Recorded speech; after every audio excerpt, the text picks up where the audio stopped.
Sam the Future Patterson, who is returning to action next month where he fights on Brave 57. Sam, great to sit down and chat. How are things for you today? Yeah, very well, very well. Just finished the day up, my last session, so everything's good. Appreciate your time having me on. So yeah, not long now. I think 23 days and counting. I'm ready to go. If you're counting days and that means A, you're very nervous, or B, you're very excited, which one is it?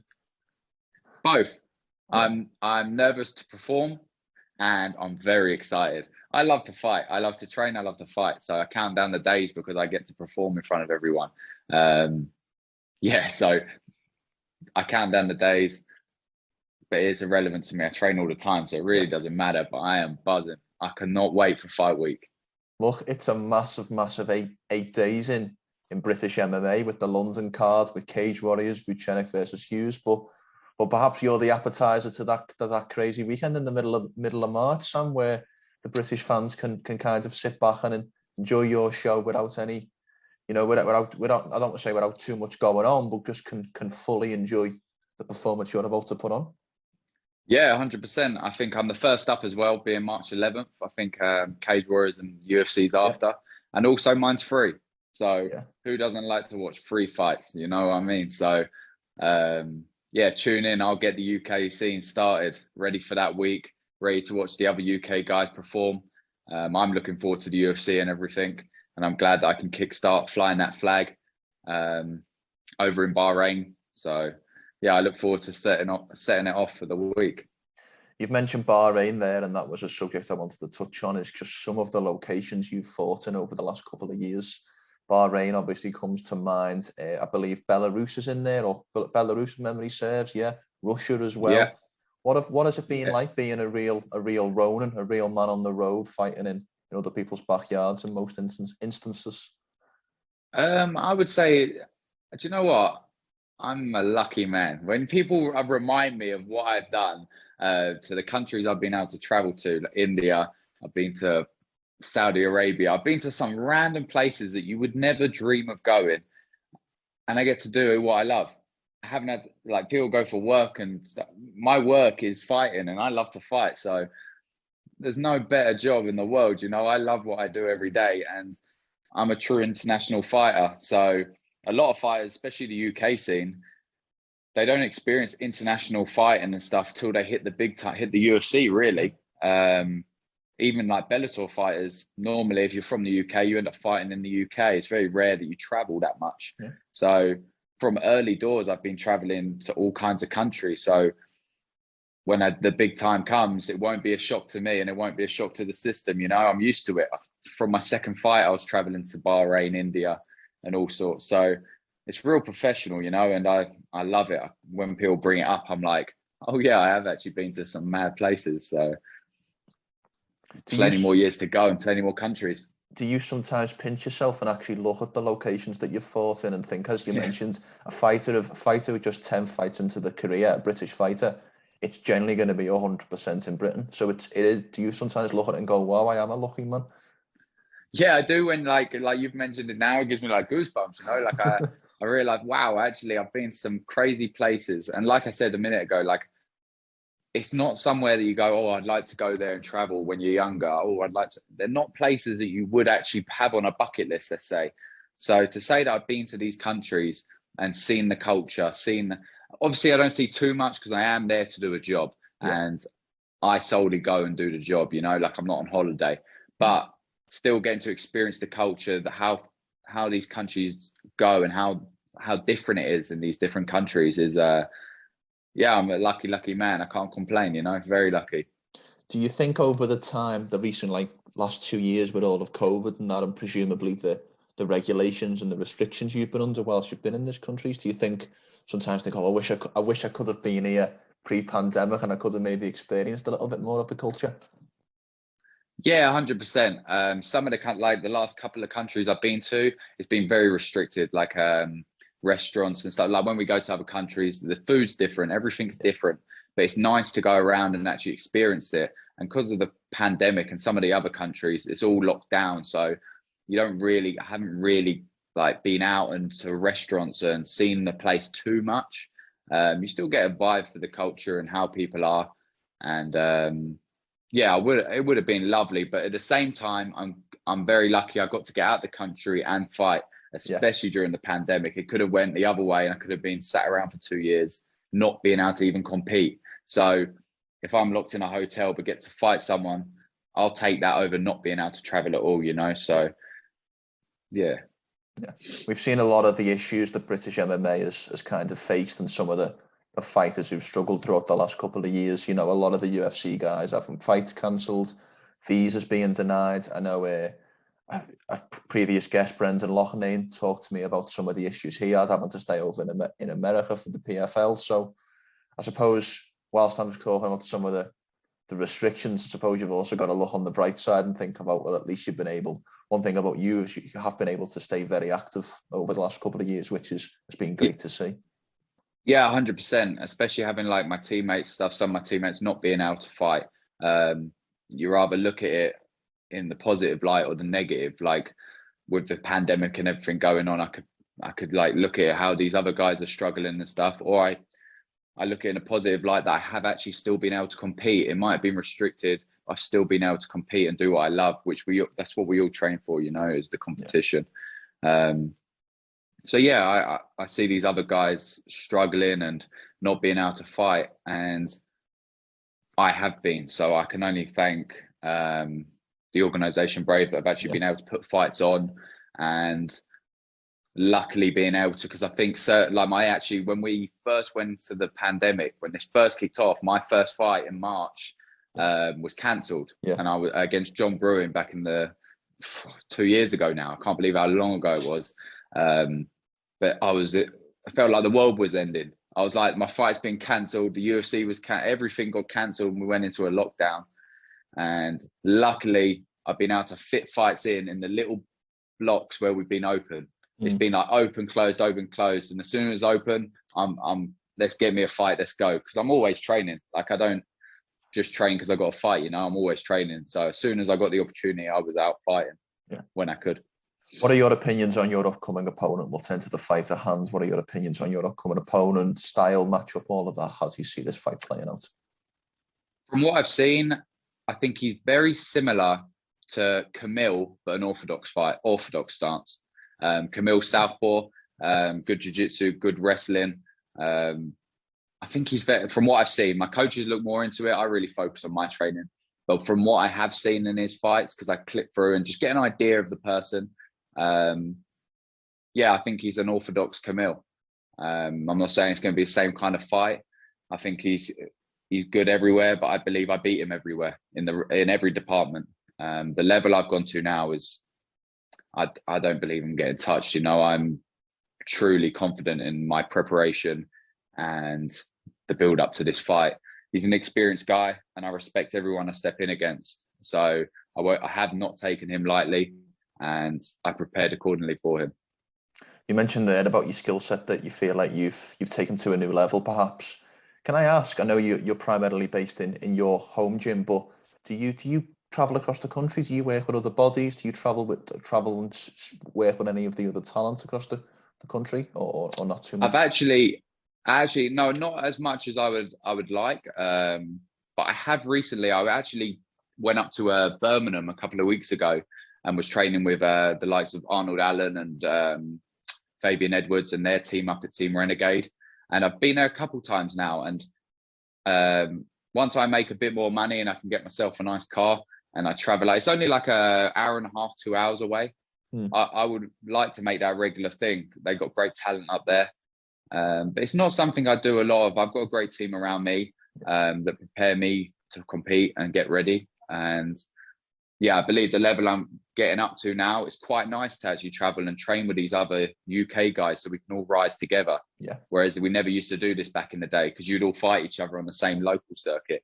Whereas now on the higher level, why not raise the bar and everyone raise together, you know? So it's quite good that I got to travel up there. Amazing bunch of guys up at Team Renegade and very welcoming, and I'd like to keep doing it, to be fair. So it is. Renegade has become over the last couple of years one of the gyms in the country. If you like, one of the I wouldn't say that the UK really has super gyms. We kind of have a lot of smaller gyms in the way that, say, America has the likes of ATT, but Renegade almost feels like the UK version of a super gym with all the talent, and obviously Arnold making as many trips as he is up there now, just one of the main talents, and the likes of yourself. I know I saw someone else there the other day. It might have been Paul Craig or someone like that. The name escapes me, but a lot of talent kind of being focused in Birmingham now, and it's great to see that as a development centre. Yeah, it's very true actually. Like compared to America, it's everyone's in there. Like there's talent all over the UK, but all jotted around. Like there's so many gyms with a few talented guys in the gym. But there's not like one place where there's like a roster of like Stanford MMA or ATT or them guys over in America. But I think all like I said, I believe that's because in the UK scene, it's always been you compete against each other. All these gyms with all these different like talents would end up facing each other because you'd fight on the local circuit. You never got to travel international and stuff like that. Yeah. So I feel like now a lot of the UK scene and a lot of the UK talent has gone to that level where we're all fighting international fighters. We're not fighting each other anymore. So we can all get together and train and help each other grow, you know, and make the UK scene great. And I believe that's starting to happen the last couple of years. And Team Renegade is definitely one of them spots for sure. Yeah.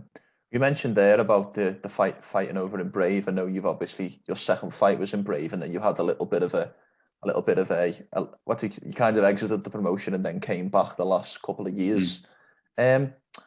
Talk to me a little bit about the decision to fight under Brave and obviously carve this different path that a lot of fighters in their early to mid part of their career generally want to stay in their country.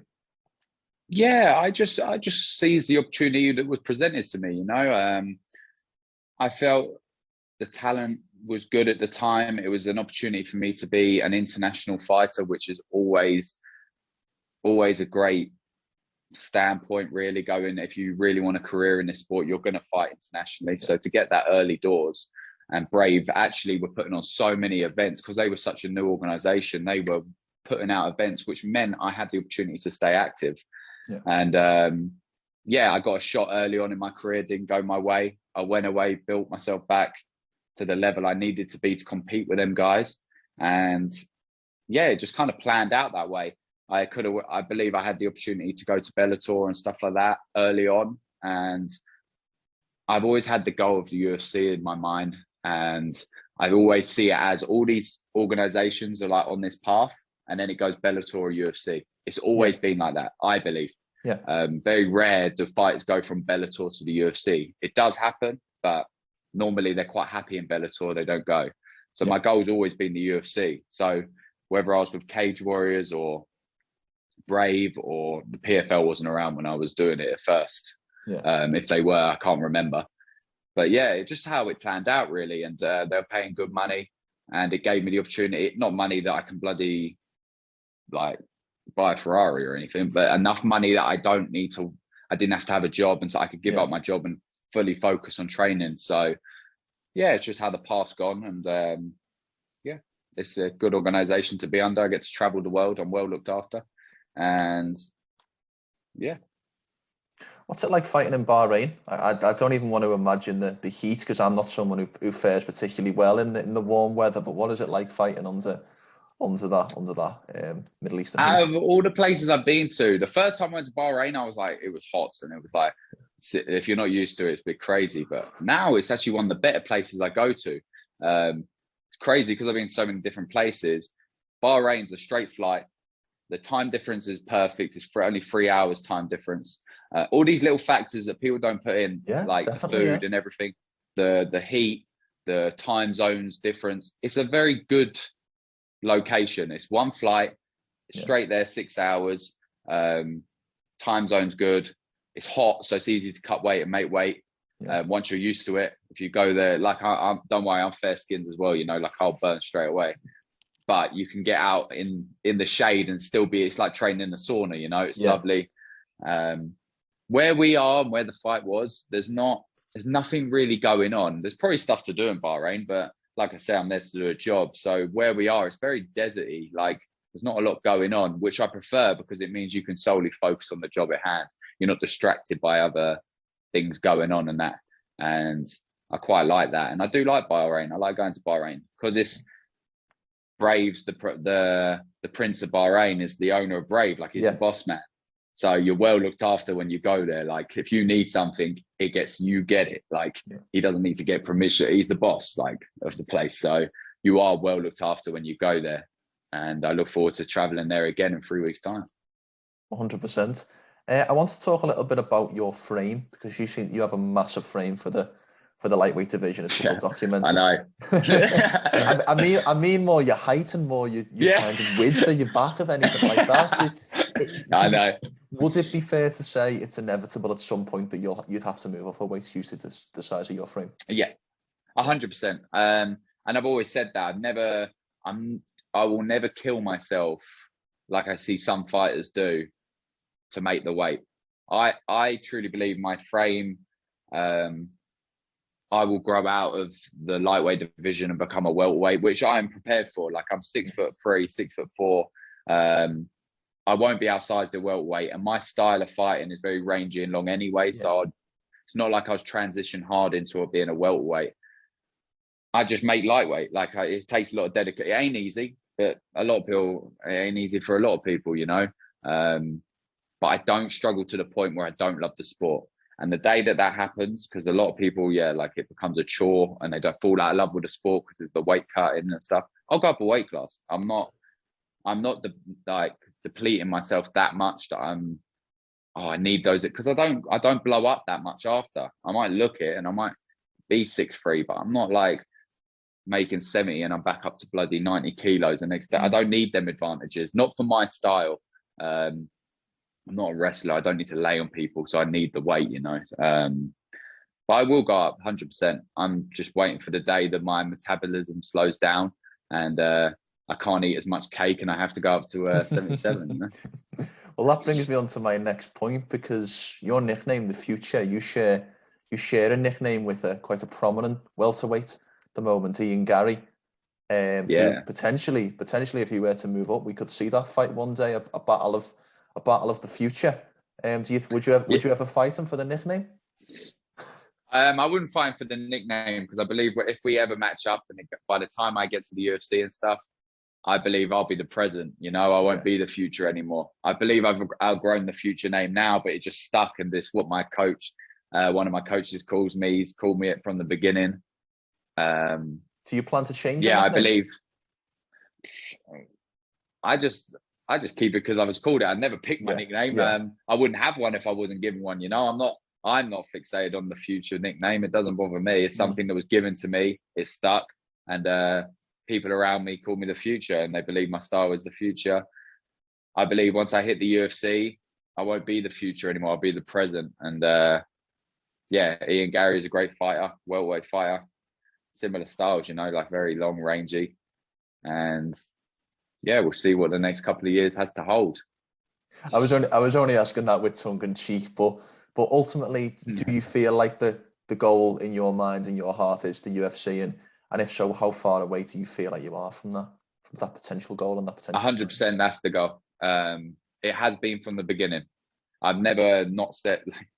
It's always been a goal of mine. I've said it when I turned pro to all the people around me. I believe I would get to the UFC, and that's the goal. And I believe we're very close, very, very close.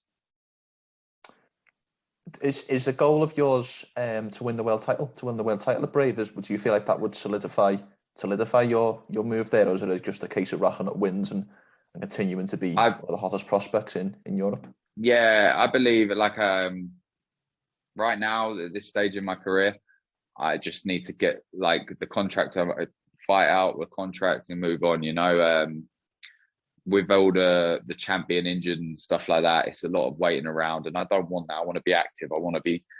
The goal's bigger than the Brave world title. You know, I love fighting for Brave. They're a great organization, but I'm not willing to sit out for a year to become a champion at Brave. I'd rather fight 4 times in the year and move on to the UFC. You know, like that's the next step in like the path I'm on, and right now that's the path I'm on. The world title, I'm not sitting around for a year to fight a champion that's injured. You know, I want to fight. I want to be active. I love to fight. I'm not fight sitting around waiting for a title shot. No, I just want to fight, you know, and I'll do my fights on my contract and see what happens from there. One thing that, as we mentioned earlier, and I just want to pick up on, is you've kind of, throughout the pandemic, progressed quite a lot in your career. You've been able to rock up the wins, and you've been able to really solidify yourself as someone who isn't far away from that initial goal of that UFC contract. So I guess looking back in retrospect, how happy are you with how the last 2 years have went of your career? Yeah, I believe just my mind is so focused on where the goal is going and improvement that every fight I improve. I don't, like I say all the time, I don't train because I've got a fight coming up. I train to get better, and I train every day. I love this sport. I truly love this sport. I love to fight. I love training. And that's why I believe I'm improving at this rapid rate and putting on the performances I am, you know. Win, lose or draw, I love this sport regardless. I'm doing what I do every day and I love it. So I can't complain, and I train my ass off. So the performances are going to come with that. And yeah, I think the next year or so is going to be even bigger and better than the last 2 years in the pandemic, you know. You've just spoiled my last question there, Sam, so I'm going to reframe it a little bit, but this is the question that I finish all of my interviews with. We're at the start of 2022 now. What do you want to accomplish in the next 12 months of your career? What are the essential goals for Sam Patterson in the next 2 years? I want 3 fights this year, and my last fight to be in the UFC of this year, 100%. That's what I see, and that's the path I'm on. 3 fights this year. If I go in there and I like go in there and fly a knee like Masvidal and come out of there, then maybe 4 fights this year. But ideally, I like 3 fights this year because I like the month after to go back in the gym, improve, and raise my game. So the next fight, you don't think they're the same fight. I like improving. So 3 fights this year, and my last fight at the end of the year will be for the UFC. That's a fantastic place for us to end. The constant thought of your focus and your kind of your ability to focus on constant improvements and be kind of comfortable in that. I mean, comfortable to take breaks, but to improve. Fantastic place for us to end. And thank you for a great conversation, and look forward to seeing you back in action next month. Thank you very much. I appreciate your time, and tune in. Like I said, 23 days and counting. Brave 57, if I'm not mistaken. March 11th. Tune in. Before we finish, Sam, how can people find you on social media, and any sponsors you want to shout out? The floor is yours. Yeah, if you head over to Sam Patterson 155 on Instagram. I only really use Instagram, so head over there. And once this interview's out, I'm going to tag all my sponsors because I've got a bad habit of naming a couple and missing a couple. So once this interview comes out, check me out. It's Sam Patterson 155, and I'll tag all my sponsors on there as well.